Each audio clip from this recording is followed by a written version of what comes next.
English গ্রামারে আমরা প্রায় in spite of এবং ডেসপাইটের ব্যবহার দেখতে পাই, আর তাই আমাদের মনে একটা ডাউট তৈরি হয় যে কখন ইনস্পাইট অফ আর কখন ডেসপাইট ব্যবহার করব। আর তাছাড়া এদের মধ্যে পার্থক্যটাই বাকি। প্রথমে বলে রাখি, এদের মধ্যে অর্থগত দিক থেকে কোনো পার্থক্য নেই, দুটোই প্রেপোজিশন হিসেবে কাজ করে।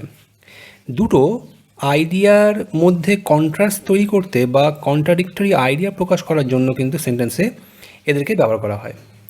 তাহলে প্রশ্ন যে তাহলে ডিফারেন্সটা কোথায়? ডিফারেন্সটা রয়েছে এদের গ্রামাটিক্যাল স্ট্রাকচারের ক্ষেত্রে।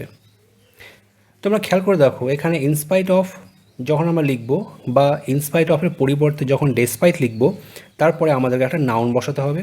নাউন না হলেও প্রোনাউন, প্রোনাউন না হলেও জিরান্ডের আমরা ব্যবহার করে থাকি।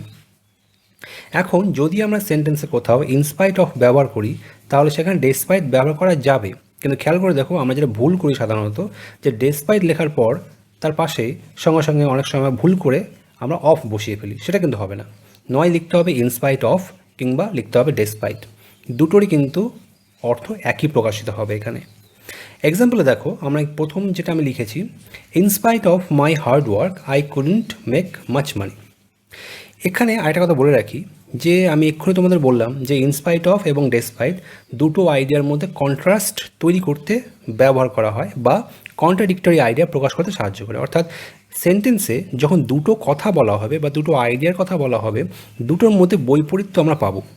যেমন দেখো, in spite of my hard work, আমি কঠিন পরিশ্রম করা সত্ত্বেও I could not make much money, আমি খুব বেশি টাকা তৈরি করতে পারিনি।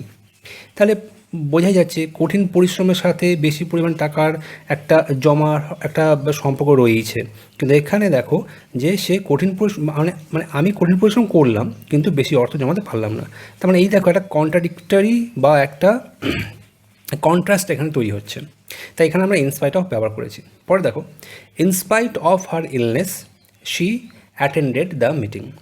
তার অসুস্থতা সত্ত্বেও সে মিটিং অ্যাটেন্ড করেছে। অর্থাৎ সে তো অসুস্থ, কিন্তু তার সত্ত্বেও যেখানে আমরা কি করি, অসুস্থ হলে কেউ মিটিং অ্যাটেন্ড করতে চায় না, কিন্তু এখানে কিন্তু সেই মিটিং অ্যাটেন্ড করেছে। তাই দুটো কন্ট্রাস্ট প্রকাশিত হচ্ছে বা কন্ট্রাডিক্টরি আইডিয়া এখানে প্রকাশিত হচ্ছে। কিংবা লিখতে পারি, in spite of being a rich man he leads a simple life. একজন ধনী ব্যক্তি হওয়া সত্ত্বেও সে সাধারণ একটা জীবন অতিবাহিত করছে। দেখো, সে ধনী ব্যক্তি, কিন্তু তার সত্ত্বেও সে কী করছে, সে একটা সাধারণ জীবনযাপন কাটাচ্ছে একটা। তাই এখানে ইনস্পাইট অফ আমরা ব্যবহার করতে পারি।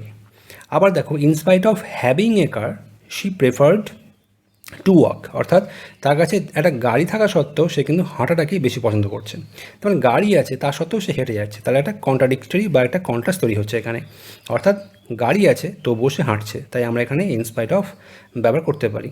এইবার যদি ডেসপাইট ব্যবহারের কথা বলি, তাহলে বেশি কিছু নয়, আমরা শুধু ইনস্পাইট অফটাকে সরিয়ে দেবো আর তার জায়গায় লিখে দেবো কি, আমরা ডেসপাইট। যদি ডেসপাইট দিয়ে লিখতে চাই তাহলে হবে কি, ডেসপাইট হার ইলনেস, অর্থাৎ ইনস্পাইট অফ পর্যন্ত তুলে দেবো, লিখবো despite. Despite her illness she attended the meeting. কিংবা despite my hard work I could not make much money. কিংবা despite being a rich man he leads a simple life. Despite having a car she preferred to walk. আবার আমরা চাইলে in spite অফকে বা ডেসপাইটকে কিন্তু বাক্যের মাঝেও ব্যবহার করতে পারি। কীভাবে? আমরা লিখতে পারি এইভাবে, I could not make much money in spite of my hard work, একই মানে হবে।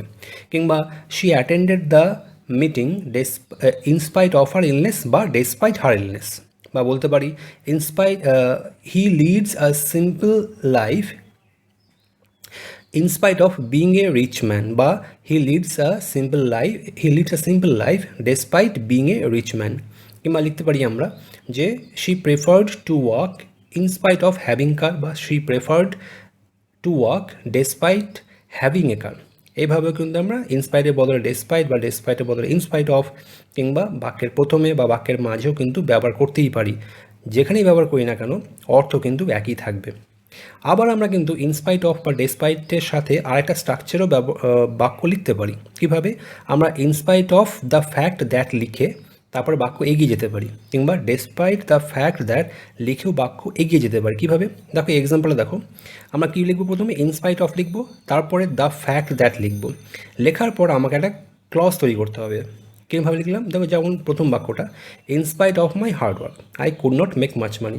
আমি কী করলাম এখানে, ইনস্পাইট অফ লিখলাম, তারপর দ্য ফ্যাক্ট দ্যাট লিখলাম, এবং দ্যাটের পর কী করবো, আমরা একটা ক্লজ ইউজ করব।